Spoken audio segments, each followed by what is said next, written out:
4 महिलाओं से दुष्कर्म का आरोपी भोंगी बाबा। पति पत्नी के बीच हुआ विवाद। तपस्वी बाबा बोला सब समाधान होगा।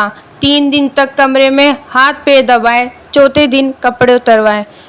नमस्कार, मैं शमा खान और आप देख रहे हैं जनता जागो। खुद को भगवान बताकर दुष्कर्म करने वाले तपस्वी बाबा की जमानत याचिका खारिज हो चुकी है। तपस्वी बाबा को भागरोटा पुलिस ने 4 महिलाओं से दुष्कर्म के आरोप में गिरफ्तार किया था। फिलहाल बाबा जेल में है। तपस्वी बाबा महिलाओं को आश्रम में बुलाता है और दावा करता था कि मैं ही भगवान हूँ, तुम मेरी सेवा करो, सब कुछ गुरु को समर्पण कर दो। बाबा के आश्रम में जाने वाली पीड़िता से बात की। नाम और पहचान नहीं छापने की शर्त पर पीड़िता ने बाबा की पोल खोली। पति पत्नी के बीच हुआ घरेलू विवाद। बाबा बोला रात को भी रुको। बिंदायका की रहने वाली महिला ने बताया कि उसका पति से घरेलू विवाद हो गया था। उसने MSc ITI की हुई है। बाबा के जाल में फंसने की वे बड़ी गलती कर बैठी। उसे एक परिचित युवती ने बाबा के पास आश्रम में जाने की बात कही। आश्रम में बाबा ने कहा कि सब समाधान हो जाएगा। वे आश्रम में जाने लगी। साल भर सब सही चलता रहा। वे दिन में ही अक्सर आश्रम में जाती थी। तब बाबा ने उसे कहा कि रात को आश्रम में रुककर सेवा किया करो।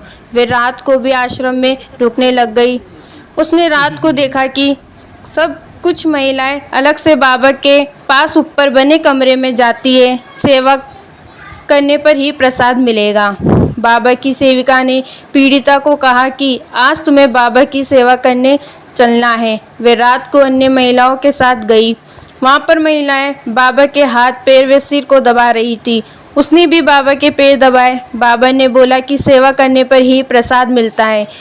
दूसरे दिन फिर उससे बाबा के पास ले गए। बाबा के हाथ पैर दबाए। तीसरे दिन भी रात को उसे बाबा के पास ले गए। लगातार 3 दिन तक उसे रात के समय बाबा के पास सेविकाएं ले जाती रही।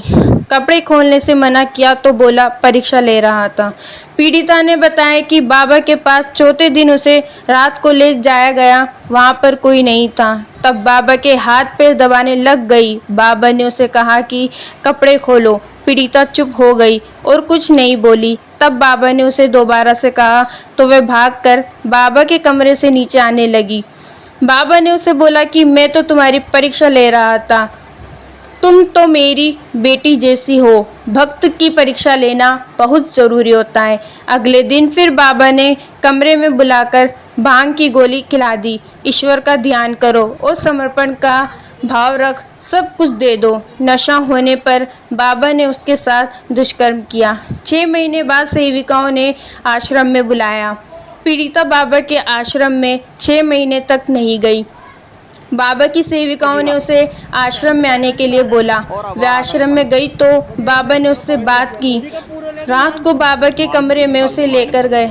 तब बाबा उसे प्रसाद के रूप में भांग की गोली खिला दी।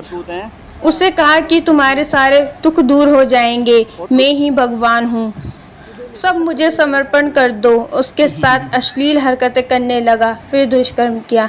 बेटी का चल रहा था अफेयर। पीड़िता की बेटी का एक लड़के से अफेयर चल रहा था।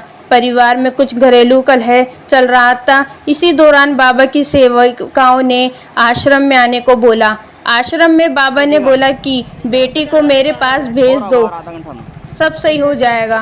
उसके पति ने बेटी को आश्रम में जाने की बात कही। तब पीड़िता ने बेटी को भेजने से मना कर दिया।